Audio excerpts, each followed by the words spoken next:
कहीं ना कहीं बच करके छुप करके दूसरों के पास जा रहा है। मंदिर में जब आज तक सम्मान नहीं मिला, अगर मंदिर में सम्मान मिला होता तो बाबा साहब डॉक्टर अम्बेडकर संसद की तरफ क्यों इशारा करते?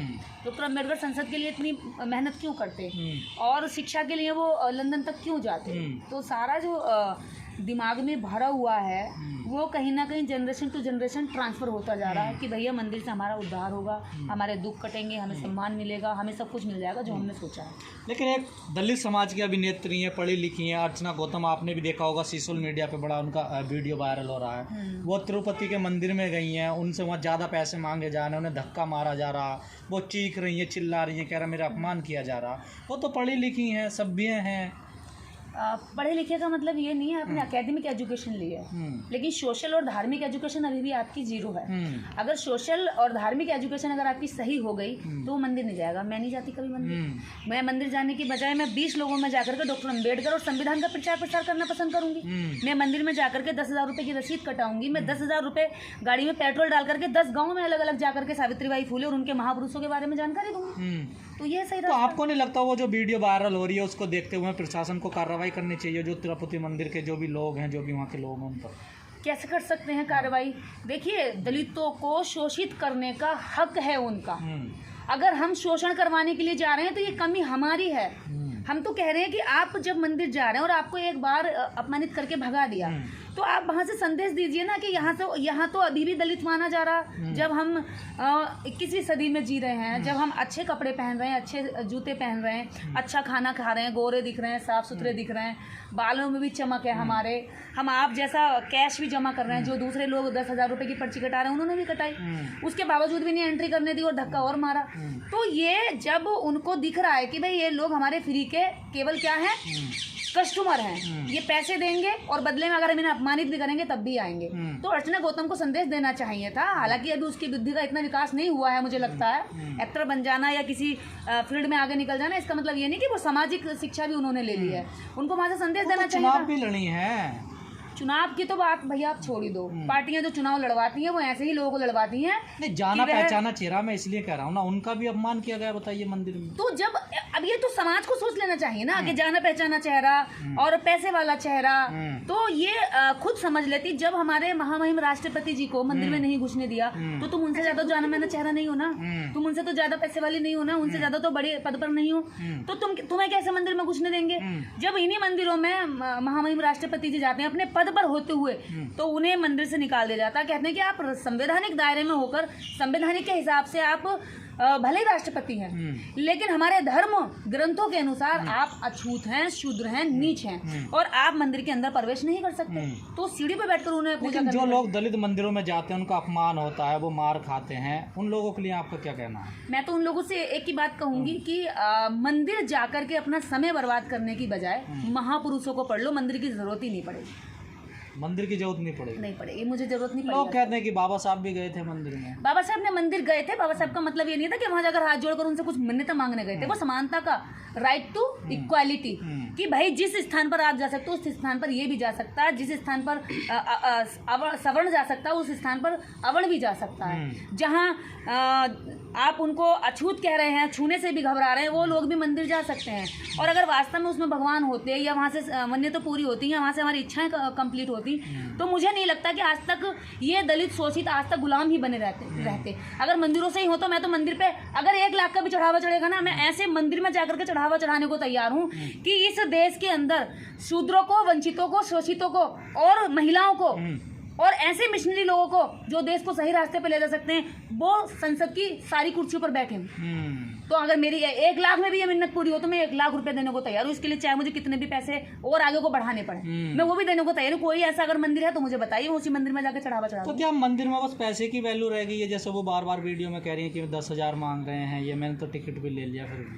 देखिए, वो मंदिर नहीं है, वो दुकान है पुजारी की। आप उसको मंदिर क्यों बोलते हैं? ये सब पुजारियों की दुकान है। यस, ये दुकानें हैं। नाई का पैसा, नाई अपनी दुकान पे बाल काटता है, वो नाई की दुकान है।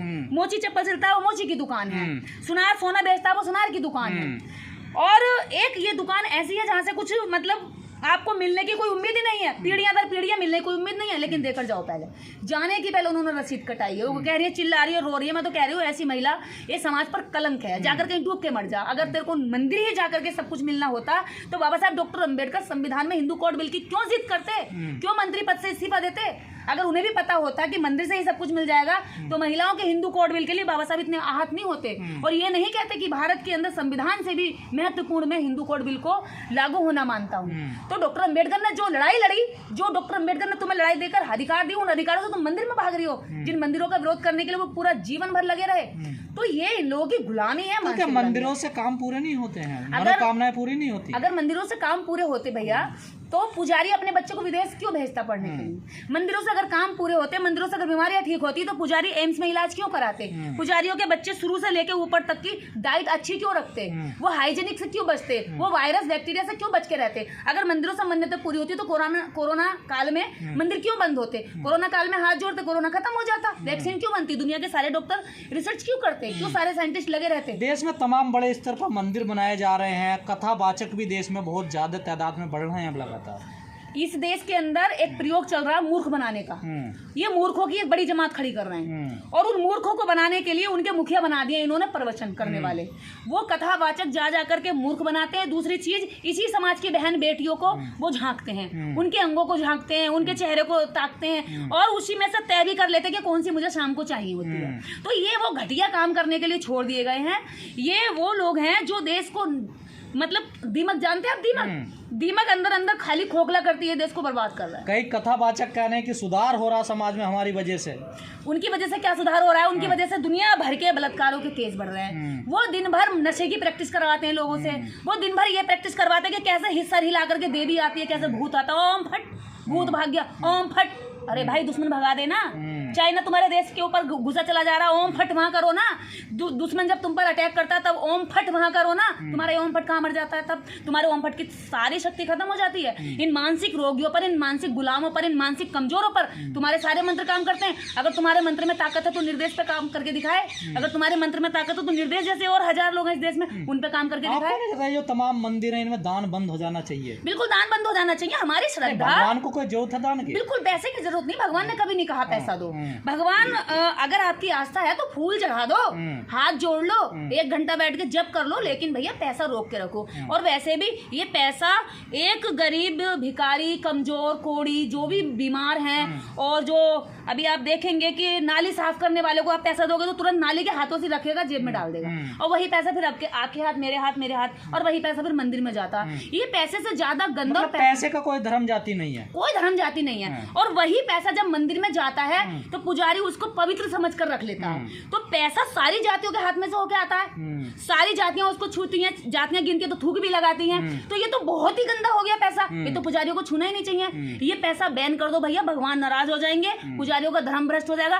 पैसा देना बंद कर दो, आप बाकी फूल पत्ती जो भी आप चढ़ा के आओ, घास वो चढ़ा दो, जिससे भगवान खुश हो जाएं। पैसे से पुजारी खुश होता है। अब आपको तय करना है कि पुजारी खुश करना है, भगवान खुश करना। भगवान नाराज होंगे, भगवान नहीं चाहते तुम्हारी कमाई का पैसा लेना।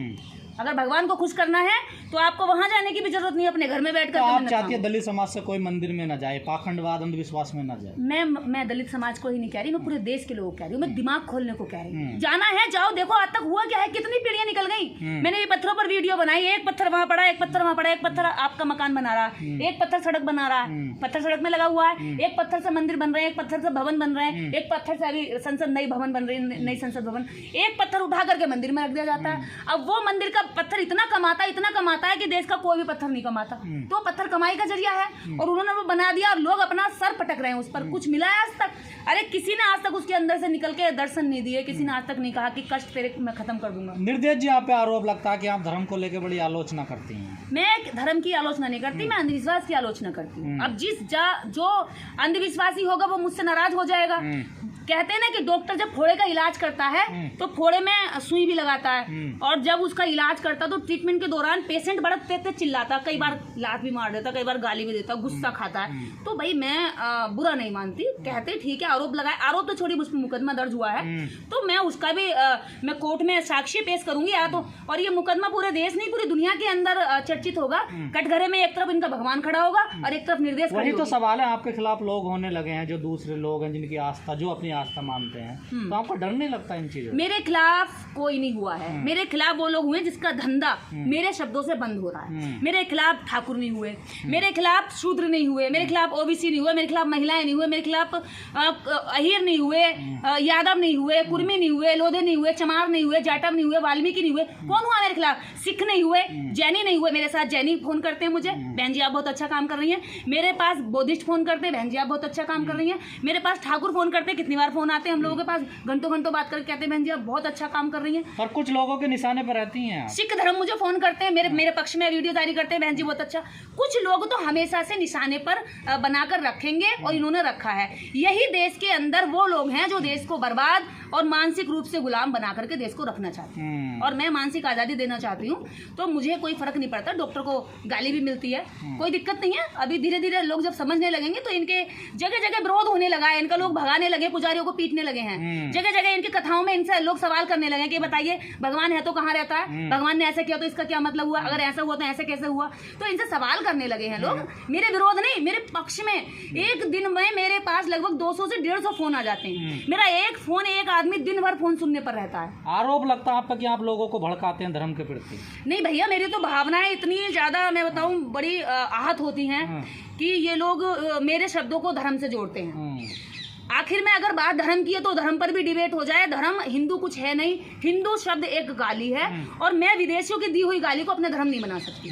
अगर इस देश में अभी कोई नहीं जाना, जिस दिन लोग जानने लगेंगे तो हिंदू धर्म धर्म कौन मानता है? हिंदू तो एक जीने की पद्धति है ना, यहाँ पर धर्म तो सनातनी है ना। तो कैसे कहते हैं हिंदू राष्ट्र बनाएंगे? भैया हिंदू राष्ट्र भी तो कहते हैं ना, ये तो हिंदू राष्ट्र का मतलब तो हिंदू धर्म से ही हो जो लोग जानकार नहीं वो कहते हैं ना इस बात को। तो वो जानकारी तो पूरे में जा रही है ना, नीचे जो लोग नहीं जानते उनको तो यही फैला रहे हैं, हाथ में झंडा देकर कह रहे हैं हिंदू राष्ट्र बनाएंगे। हिंदू राष्ट्र के दम पर ये मॉब लिंचिंग कर देते हैं, हिंदू राष्ट्र के दम पर किसी गरीब को, किसी गाय ले जाने वाले को मार देते हैं। मतलब ये इतने पागल सन की लोग बना रहे हैं कि किसी की हत्या करते वक्त भी ना ये हिचकिचाए। मुझे ऐसे पागलों से फोन कराते हैं, दारू पिला करके मुझे लोगों से फोन कराते हैं, मुर्गा मीट खिला करके वो लोगों से मुझे फोन कराते हैं, 5-5, 10-10 रुपए दे करके उनको ये दिखा करके कि निर्देश डर जाएगी।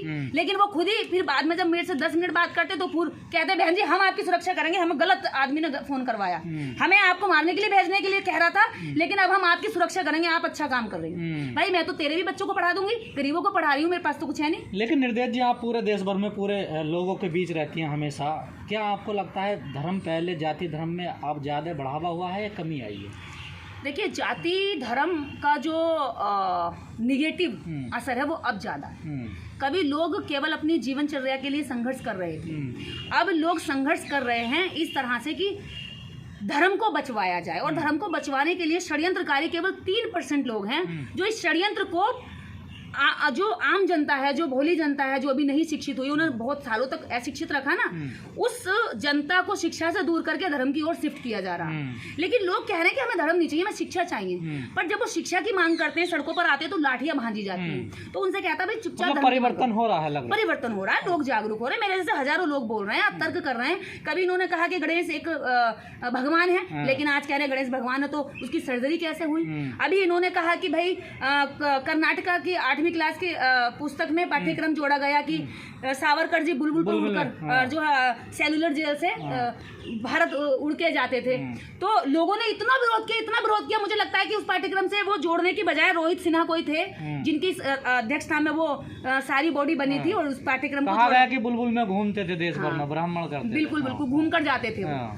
तो अब उन्होंने कहा कि कोई रोहित पता नहीं रोहित आगे नाम क्या है, कोई ब्राह्मण वर्ग के हैं, तो उन्होंने कहा कि उनकी अध्यक्षता में हुई, तो सारा जोर उन पर डाल दिया कि भैया उन्होंने किया। अब वो हो सकता है चेंज की जाए, अगले वर्ष वो ऐड नहीं की जाएगी, क्योंकि जो पाठ्यक्रम जुड़ गया, जो आगे किताबों में वो तो चला गया, लेकिन अगली बार ये जरूर खत्म होगी, क्योंकि लोगों ने बहुत विरोध किया। विरोध नहीं किया, मजाक बनी।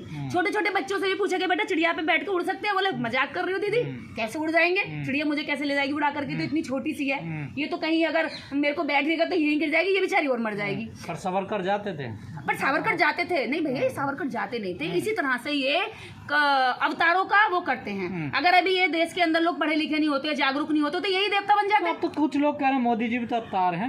हाँ तो भैया देखिए, मोदी जी को जैसे ये अवतार बता रहे हैं ना, इन्होंने जैसे जैसे अवतार बनाए हैं, एक अच्छे प्रधानमंत्री का ये सत्यानाश करने जा रहे हैं। क्योंकि अभी तक 33 करोड़ का सत्यानाश केवल एक संविधान ने कर दिया, डॉक्टर अम्बेडकर की कलम ने कर दिया। तो अब एक अकेले मोदी जी का तो पता नहीं क्या नाश करेंगे। जितने देवता बने सबका सर्वनाश हुआ है इस देश के अंदर। सर्वनाश कैसे? उनकी आइडियोलॉजी कुछ नहीं है। मोदी जी को अच्छा प्रधानमंत्री मानते हाँ, मैं तो अच्छा मानती हूँ, मेरे प्रधानमंत्री भाई साहब, हाँ। मैं तो अच्छा मानती हूँ हाँ। कि वह जितने भी काम कर रहे हैं इस देश के लोगों को जगाने का काम कर रहे हैं। उन्होंने जितने भी काम किए लोग उससे जागे हैं, भले उन्होंने इस तरह से किया, भले वो वैसे हो गया, लेकिन लोग जाग रहे हैं। अब मैं तो कहती हूँ मोदी जी ऐसे करते रहिए, लठ बजाते रहिए, और आप जितना अच्छा कर रहे हैं ना बहुत बढ़िया कर रहे हैं। मैं जगाने का काम हो रहा है। ओ बहुत बढ़िया। आप जैसा प्रधानमंत्री मैंने नहीं देखा। अब आपसे पहले इतनी बार प्रधानमंत्री रहे, किसी ने नहीं जगाया, सबने स्वीट पॉइजन दे करके मारते रहे। आपने बहुत अच्छा किया, जगाते रहो। किस प्रकार की जागरूकता ला रहे हैं मोदी जी? मानसिक जागरूकता ला रहे हैं, दिमाग में लोगों के सवाल पैदा हो रहे हैं, दिमाग में लोग, अब देखिए जैसे इन्होंने ये कर्नाटक सरकार ने किया बुलबुल पे बैठकर, अभी और करिए ऐसे अवतार। इन्हीं अवतारों का जितना भी पोस्टमार्टम है अभी की जनता हाथों हाथ कर देगी। पोस्टमार्टम तो करेगी, इनकी मजाक भी बनेगी। ये इतने मतलब क्या बताऊं कि गपोड़ गाल बजाते हैं कि कुछ भी कह देते हैं, और ये भी नहीं सोचते कि जब लोग तर्क करेंगे तो यार हम कहाँ फंस जाएंगे। ऐसे ही अपने धर्मशास्त्रों में फंसते हैं, ऐसे ही अवतारों में फंसते हैं। चलिए ठीक है, धन्यवाद। आइए ओम सुधा।